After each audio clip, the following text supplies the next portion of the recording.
সবাইকে জানাই অনেক অনেক স্বাগত আর শুভ সকাল।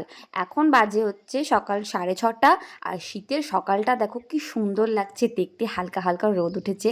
আর কথা বলতে বলতে তো বলতেই ভুলে গিয়েছি যে আমরা এসেছি কৃষ্ণনগর বুড়িমাকে দেখতে।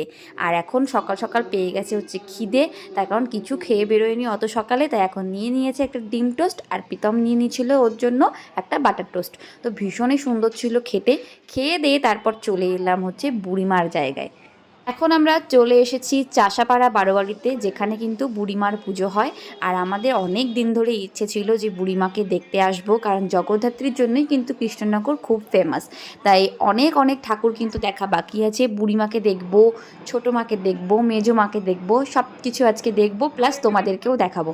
আর কথা বলতে বলতে এই যে চলে এসেছি কিন্তু বুড়িমায়ের মন্দিরের কাছে।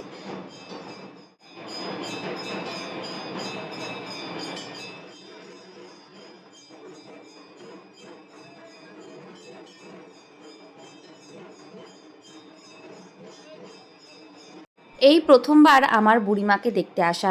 এর আগে কোনো দিন আমি কৃষ্ণনগরে আসিনি জগদ্ধাত্রী পুজোতে, এবার প্রথম। আর বুড়িমাকে সামনে থেকে দেখে না একটা আলাদাই অনুভূতি আসছিল মনে। মনে হচ্ছিল যেন কোনো একটা সম্ভ্রান্ত জমিদার পরিবারের রানীমাকে আমি চোখের সামনে দেখছি। আর এই জন্যই বোধহয় কৃষ্ণনগরের বা রানীমা বলা হয় বুড়িমাকে। আর এই বছরের চমক হচ্ছে, এবছর বুড়িমাকে 50 কেজি সোনা দেওয়া হয়েছে। পুরো সোনায় মুড়ে দেওয়া হয়েছিল মাকে। আজ হচ্ছে দশমী। আর ইতিমধ্যেই দেখো দশমী পুজো কিন্তু শুরু হয়ে গিয়েছে। আমরা এখানে এসেছিলামই অনেক সকালে, তাও কত ভিড়। তো একটু পরে মায়ের ঘট ভাসানের জন্য রওনা দেবে। তো চলো এরপর মেজো মা আর ছোটো মাকে দেখে আসি। এদিকে যেতে যেতে যেন সাক্ষাৎ মা কালীর সাথে দেখা হয়ে গেল, যেন মনে হচ্ছে তারা মা চোখের সামনে এসে দাঁড়িয়ে পড়েছে। এতটাই সুন্দর সেজেছে, মনে হচ্ছে যেন আসল তারা মাকে দেখতে পাচ্ছি। হুবহু মা তারার মতন সাজগোজ দেখো, যেমন টায়রা, নাকের নথ, সব একদম দেখতে পুরো অবিকল মা তারার মতো। বুড়িমার মন্দিরের সামনে একদম ছোটোখাটো মেলা বসে গেছে, দেখতেই পাচ্ছ। আর এখানে খুব সুন্দর সুন্দর ফটো পাওয়া যাচ্ছিল। তো এসবই ঘুরে ঘুরে দেখছিলাম যে কোথায় কি পাওয়া যাচ্ছে। তো ফাইনালি আমাদের বুড়িমাকে দেখা কমপ্লিট। এরপর আমরা যাচ্ছি হচ্ছে কাঁঠালপোতা, যেখানে ছোট মা অবস্থিত। আর তারপর যাব হচ্ছে কলেজ স্ট্রিট, যেখানে হচ্ছে মেজমা। মেজোমা। কলকাতার কলেজ স্ট্রিট নয়, কৃষ্ণনগরের কলেজ স্ট্রিট যাচ্ছি, যেখানে মেজোমা রয়েছে। চলো দেখা হচ্ছে। এখানেও দেখো প্যান্ডেল খোলার কাজ কিন্তু শুরু হয়ে গিয়েছে। আর এখন আমরা এসেছি হচ্ছে সবার প্রথম কাঁঠালপোতাতে ছোটো মার কাছে।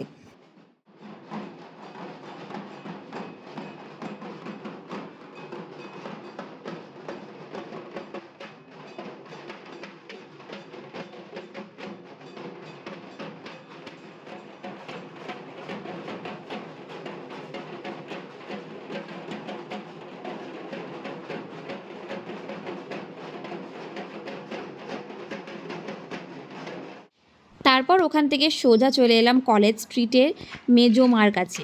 মেজোমার কাছে এসে আমি পুরো মন্ত্রমুগ্ধ হয়ে গিয়েছি। এত সুন্দর মায়ের মুখখানি, এতটা স্নিগ্ধ, যে মনে হচ্ছে যেন সারাক্ষণ এখানে বসে শুধু মায়ের মুখের দিকে তাকিয়ে থাকি। সিংহ থেকে শুরু করে মায়ের সমস্ত গয়নাই কিন্তু সোনার। আর এই সমস্ত সোনা গয়না কিন্তু ভক্তরাই মাকে দিয়েছেন ভালোবেসে, কারণ মা কারোর কোনো মনোবাসনা কিন্তু অপূর্ণ রাখে কি না। সুন্দর। মায়ের কাছে ভক্তি ভরে মানুষ যা চায় তাই কিন্তু মা তাদেরকে দিয়ে থাকেন। তাই এই সমস্ত গয়নাগাটি যা কিছু তোমরা দেখতে পাচ্ছ, সবই কিন্তু ভক্তদের দেওয়া মাকে। কৃষ্ণনগরের 3 মাকে তো দেখা হয়ে গেল। আর রাস্তায় যেতে যেতে দেখলাম একটা বড় পোস্টার, যেখানে লেখা আছে মা জলেশ্বরী। তো ভাবলাম একটু এই মায়ের দর্শনও করে যাই, কারণ এত দূর যখন এসেইছি তখন আরও যে কটা বড় বড় ঠাকুর হয় সেগুলো একটু দেখে যেতে ক্ষতি কি, তাই না? তাই চলে এলাম মা জলেশ্বরীকে দেখতে।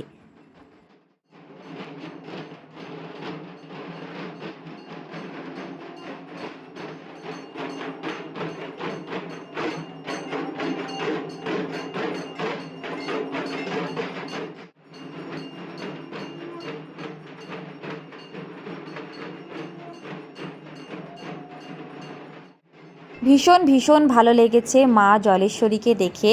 আর মায়ের মুখখানি ভীষণ সুন্দর, মানে চোখ ফেরানো যাচ্ছে না। আর সবথেকে বেশি যেটা ভালো লেগেছে সেটা হচ্ছে এই ঢাকের আওয়াজ। বাঙালির যে কোনো পুজো পার্বণ হোক না কেন, ঢাকের আওয়াজ কিন্তু কোনো কিছুর সাথে তুলনা করা যায় না। এর একটা আলাদাই অনুভূতি, ঢাকের বাদ্যি বাজলেই মনে হয় যেন পুজো চলে এসেছে।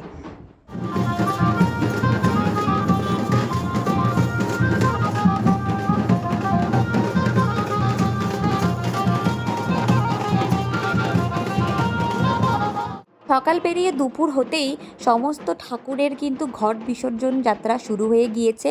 সব একের পর এক লাইন দিয়ে দাঁড়িয়ে রয়েছে হচ্ছে যাওয়ার জন্য।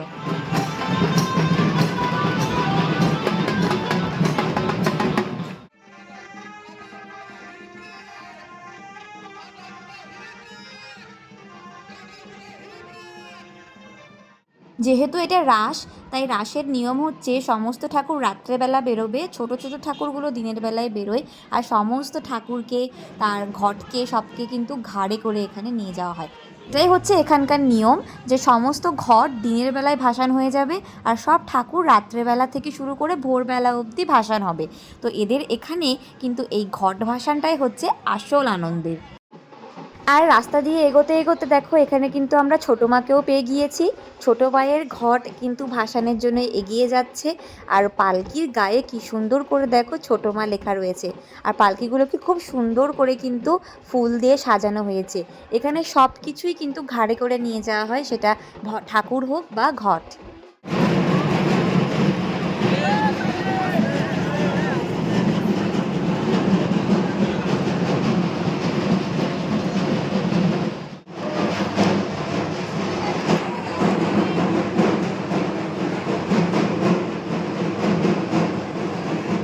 এখন চলে এসেছি আবারও বুড়ি মায়ের মন্দিরে। মায়ের ঘট যাবে বলে এখন পালকি রেডি করা হচ্ছে।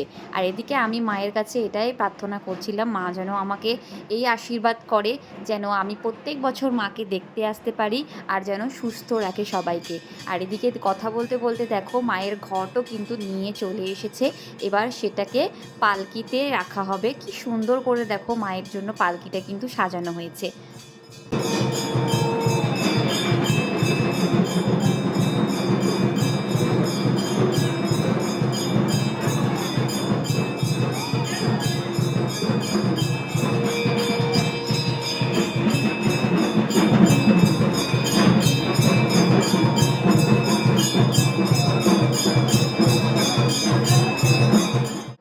ওদিকে বুড়িমার ঘট বিসর্জনের শোভাযাত্রা কিন্তু বেরিয়ে পড়েছে।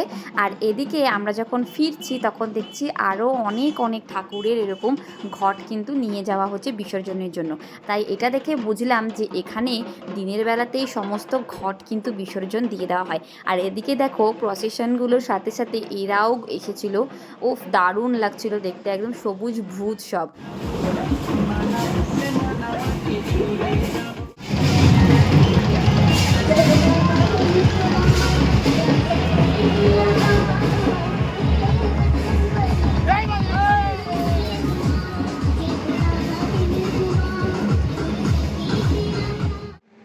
সারাদিন প্রচুর প্রচুর মজা করেছি, দারুণ আনন্দ হয়েছে।